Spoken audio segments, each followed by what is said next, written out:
back. We now continue our coverage of the terrible aftermath of Barack Obama's victory, which has left Obama supporters across the nation with nothing to talk about. For an update, let's go to Jane Carmichael. Jane. Thanks, Andrea. For the past year and a half, thousands of Obama's most obsessive supporters have devoted their every waking moment to the Obama campaign.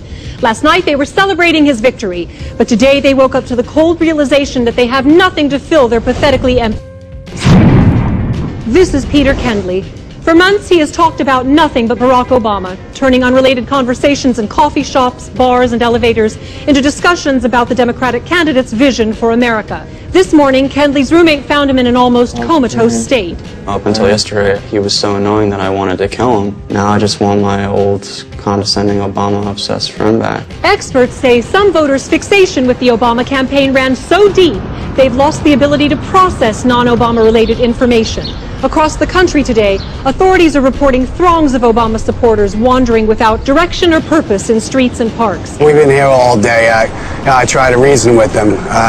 They just keep telling me to check out some new Obama video on some Obama blog or something. Many seem unable to understand that the campaign has ended. You don't want to regret not voting. You want to make sure your paperwork is in on time and that you're registered in the state that you want to vote in. You're not going to rest. We are not going to do anything until Barack Obama is the next president of the United States, and we are full steam ahead until Election Day. Jane, it just looks devastating out there. Yes. Who will We really don't know. Many have already driven away their friends and family with months of endless praise for Obama's latest speech and constant reminders to vote. Well, that does sound annoying. Clearly they have no friends, nothing to live for. Right. What about Obama? Do you think he'll help these people? No, absolutely not. Really? In fact, Obama has said that he finds his supporters, quote, so irritating I can't even deal with it. Well, do you see an end to all of this, Jane? Well, you know, Andrea, I think a lot of people just hope these people will die. I think you're right. But, you know, worst case scenario is that someone with evil intent seizes control of them. Sure. They've proven their minds can be taken over by empty rhetoric. So if someone were to come up with a catchphrase as simple and vague as, yes, we can. Awful. They would have an entire army of extremely energetic, insufferably annoying, mindless pawns at their command. Okay, well, we're going to be praying that that does not happen. Thank you, Jane. Sure, thank you. Later.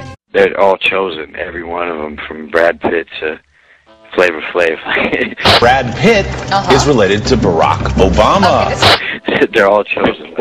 Nobody just works really hard at a comedy club and just makes it. You know what I'm saying? Like, they get chosen. All of them. Yeah, you got to be willing to put that dress on and act like a woman. I mean, I'm a conspiracy theorist to a degree. Like, when I connect dots that maybe shouldn't be connected, I don't know. But certain dots, like when I see that they put every black man in the movies in a dress at some point in their career, I'll be connecting them down like, wow, all these brothers got to wear a dress. Yeah, I see that a lot of movies, man. I've been seeing, like, you see it, man. Like, oh, it's always like like a gay couple. You ever made love to a man? No. You want to? Or even it's always some like gender crossing thing. Like I remember a movie, Mrs. Doubtfire. Could you make me a woman? Man dressing like a woman. That's like that's the norm, man. You see that they're always dressing like women, even in comedy skits. I'm doing a movie with Martin. Yeah. The movie's going good. So I walk in the trailer. I'm like, man, this must be the wrong trailer because there's a dress in here. They come in. The writer comes in. I think he's the writer. He's like, Dave, listen, we got this hilarious scene where Martin's sneaking out of jail. So he disguises you as a prostitute. And he put this dress on. And, what? A prostitute? Nah, I'm not doing that. I don't feel comfortable with that. That should have been in the discussion. What? You don't feel comfortable with it? I mean, it's a hilarious bit. All the greats have done it. So, well, if all the greats have done it, it's kind of hacky, right? You're right. So why don't we just not do it? Because I don't feel comfortable wearing a dress. Oh, come on, Dave. Listen, we got it all set up. We're supposed to shoot. Every minute you waste costs this much money. You know, the pressure comes in. He said, I'm not wearing no dress, man. I'm funnier than a dress. Just give me something funny to say. I don't need to wear no dress to be funny. What am I, Milton Berle? You know, we're going like this. And then finally he's like, and he leaves. And then, like, the director comes, Dave, it really would be great if you wear the dress. What is wrong? What is this, Brokeback Mountain in here? So, one comedy skit, it was called Kids of the Hall. It was a show. Right. And it's always, they're all dressed like women throughout the whole thing. Well, remember they had the counterpart to Mrs. Doubtfire for the black people was Big Mama. Big Mama's house. The mother of all comedies. There's a new sheriff in town. Is back in the house. Big Mama. Ving Rhames. And all the Ving Rhames came to stardom. He's been in movies, about 2 or 3 movies. But his stardom came with Pulp Fiction when he got fucked in the ass in Pulp Fiction. Then he later on did another movie recently with Alfred Woodard where he's a big time drag queen. You see what I'm saying?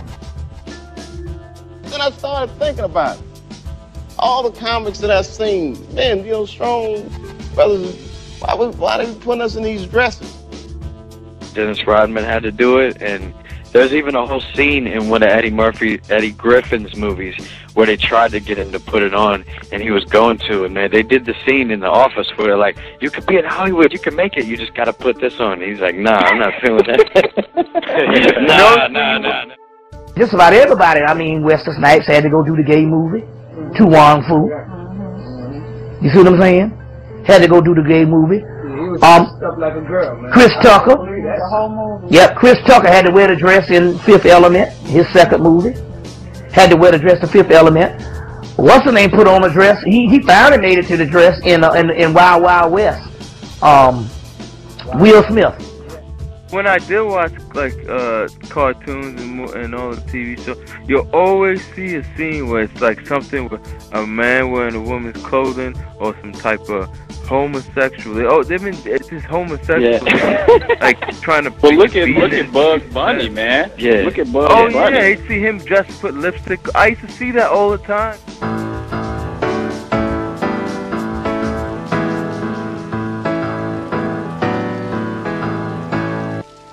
And they put that in all Disney movies. You see some gay, oh my goodness, you know, dressed like a woman, you know, or a man dressing like a woman. It's crazy. The minute it was clear, I was adamant. I'm not wearing a dress. I'm not wearing the dress. All right, fine. Think of something else.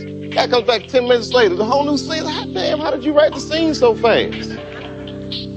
You know, it's like, so you gotta take a stink. Everything you've taken for granted, from the jingles on television to the whole concept that change is good,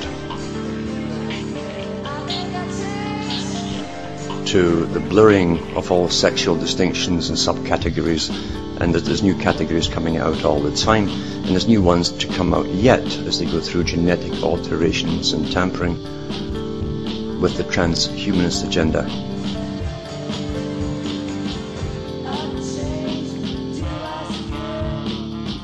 In order to complete the task, an election process is now underway where all parties are demanding change.